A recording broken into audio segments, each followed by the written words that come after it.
पराठा देने वाला जादुई तवा की कहानी। किसी गांव में सोहनलाल नाम का एक बहुत गरीब परिवार रहता था और वह अपने पत्नी और बेटों के साथ रहता था। सोहनलाल, कविता, इस बार तो बरसात में हद ही है। हमारी फसलें खराब करने के बाद भी भगवान को चैन नहीं आ रही। बारिश होती ही चली जा रही है। कविता, बारिश हो या ना हो क्या फर्क पड़ता है, पूरे साल की मेहनत तो बर्बाद चली गई। सोहनलाल घर से बाहर चला जाता है और खेतों की तरफ। खेत में पानी से लबालब भरे हुए खेतों को देखकर उसके आंखों में आंसू आ जाता है और सोचने लगता है कि सारी फसलें तो बर्बाद हो गई। अब मैं क्या करूँगा? कर्जा लेकर के हमने खेत में बुआई की थी। और तभी मुकेश बोलता है, अरे मेरे पिताजी जमींदार हैं, इस पर कोई लगाम लगा नहीं सकते। काम शुरू करो, पैसा देना पड़ेगा। सोहनलाल, मेरे पास तो तेरे लिए पैसा ही नहीं है, इसमें मैं पैसे कहाँ से लाऊं? तो मुकेश कहता है, कोई काम ढूंढो, मेरे पास एक इंतजाम है। बता देता हूँ कि तू घर के बाहर आलू के पराठे, बैगन के पराठे, टमाटर के पराठे यह सब बनाकर बेच। ऐसा कोई भी दुकान नहीं है, तुम्हारा दुकान बहुत ही चलेगा। थोड़ा देर लगेगा पर पैसे तो होगा। गांव की जमीन देने के लिए मैं तैयार हूँ, लेकिन 3 महीने में सारा पैसा लौटाना पड़ेगा, समझे? नहीं तो गुंडा बुलवाकर तुझे मरवाऊंगा। फिर सोहनलाल अपने बेटे के साथ वह आलू के पराठे की धंधा शुरू की और अपने परिवार के साथ वह आलू के पराठे बेचने लगा। उसके दुकान काफी चलने लगे।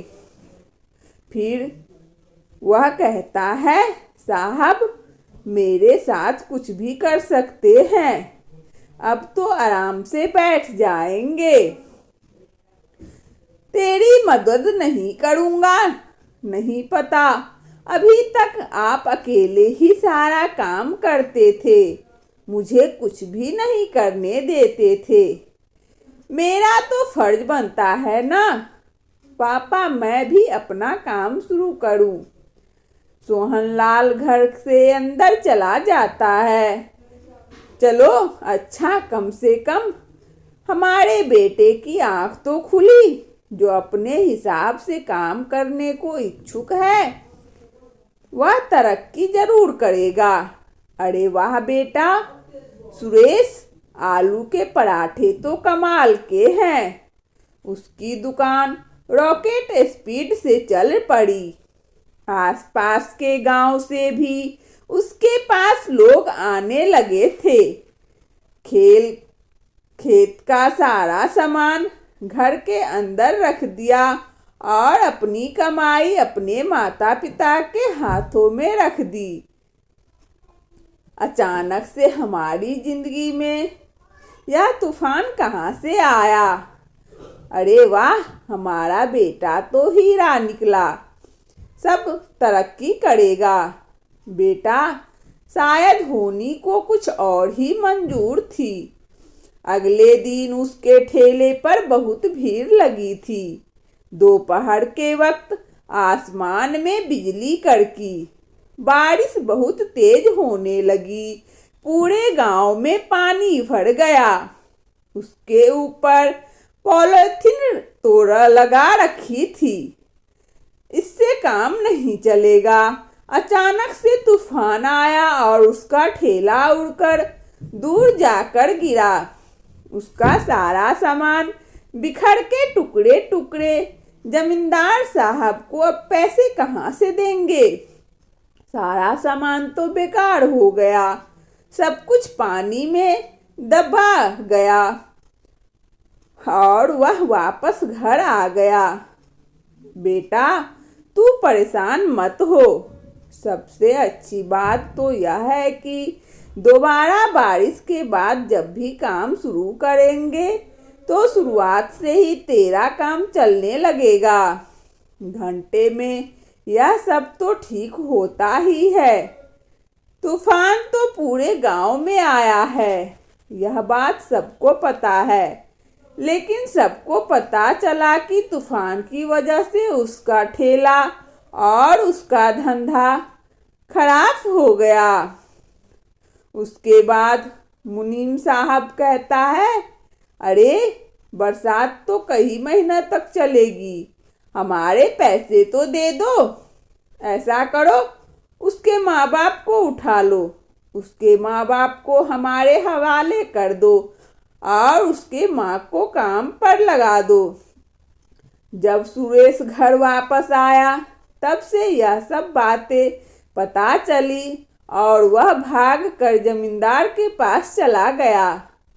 और बारिश कई महीने तक नहीं रुकने वाली। अगर बारिश रुक भी गई तो दोबारा से तू अपनी दुकान कैसे चालू करेगा? क्योंकि आपके पास तो पैसे की तंगी है। इसीलिए जब तक मेरे पैसे नहीं दोगे तो तुम्हारे और बाप को यहाँ पे काम करना पड़ेगा। तेरी माँ को भी, वह तो अच्छे तरीके से जानता है तू जवान हो चुका है, यह तो पता ही होगा। सुनकर सुरेश को बहुत गुस्सा आया तो जमींदार को मारने के लिए आगे की तरफ बढ़ा। लेकिन तभी उसके आदमियों ने उसे पकड़कर पीटा। उसके माता पिता अपने बेटे को मार खाता देखते दंग रह गए। वापस अपने घर आ गए। उसने हाथ पकड़ रखा था। मुझे तो लगा था सबके साथ में वह यह कैसा न्याय है जो इंसान के साथ करते हैं। उसके बाद वह उसके साथ हमेशा अच्छा होता रहता और जो इंसान अच्छा है उसके रास्ते पर चल रहा था तो बर्बाद करने में कसर नहीं छोड़ता। तो मेरे परिवार के साथ इतना बड़ा करना ही था तो हम अपने जमीन पर करते, लेकिन टूटते नहीं। आपका एक दिन भर शुरू हो चुका था। अब वह जादुई तवा था। जादुई तवा से तरह तरह के पराठे निकलते हुए देखकर वह हैरान हो गया और उस पराठे को बेचकर उन्होंने बहुत पैसे कमाए। यह जादुई तवा देखकर वह सोहनलाल दंग रह गया। तभी सुरेश कहता है, पापा यह तो जादुई तवा बहुत ही अच्छी है।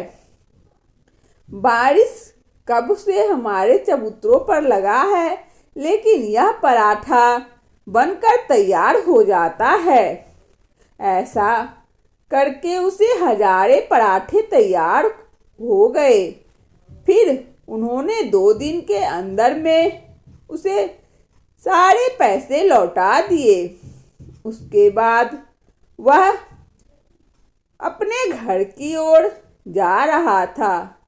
तभी 2 महीने का वह पिछला हिसाब करके नौकरी करना शुरू किया और दुर्घटना हो गई उसके पापा की। तब उसके आंखों की रोशनी चली गई। ईद के बाद ही परेशानियों सुरेश के परिवार को घेर लेती है। सुरेश कहता है, सोच रहा था सब कर लूँगा, अब तो मैं देख नहीं सकता, मोहताज हो गई है जिंदगी। पार्वती आप क्यों नहीं लगा सके? तवा चाउमीन का ठेला लगाओ। फिर उन्होंने बच्चों और पत्नी को हिम्मत देते हुए कहा, यह जादुई तवा है, इसमें चाउमीन बनाओ और चाउमीन बेचकर खूब सारे पैसे कमाओ। यह जादुई तवा देखते ही लोगों की भीड़ लगने लगी। सुरेश को, मालिक को, सोहनलाल को जब यह पता चला तब उन्होंने ठेले पर चाउमीन खाने के लिए आए और उसने कुछ गुंडों को सुरेश के ठेले पर धमकाने के लिए भेजा। तो सोहनलाल कहने लगा, हमने तुम्हारा क्या बिगाड़ा है जो तुम ऐसे कर रहे हो? उसने कहा, काम बंद कर। फिर उन्होंने जोर से आवाज लगाते हुए कहा, भाइयों और बहनों, जरा हमारी मदद करो। देखो, यह गुंडे हम गरीबों पर टूट पड़े हैं। उनको देखकर गुंडे पूरी तरह चाहते हैं यदि सोहनलाल आ भी जाता तो सोहनलाल के पीछे पड़ जाता। उसके बाद 2 महीने के बाद उसकी हालात ठीक हुई। तब न्यूज़ रिपोर्टर में ड्यूटी पर वह थी तो अपना फर्ज भली भांति जानती थी और पार्वती के हाथ से खबर छपवाकर उन्होंने पोस्टर लगा दिया और सुरेश की आंखों का ऑपरेशन हो गया। उसकी आंखों की रोशनी फिर से वापस लौट आई। सुरेश और पार्वती दोनों मिलकर अपने तवा चाउमीन के ठेले पर मेहनत करने लगे। वंदना स्टोरी चैनल में इस कहानी को सुनने के लिए आप सभी श्रोताओं को बहुत बहुत धन्यवाद। यदि हमारा कहानी अच्छा लगा हो तो कृपया लाइक और सब्सक्राइब अवश्य करें ताकि नोटिफिकेशन सबसे पहले आपको मिले। धन्यवाद।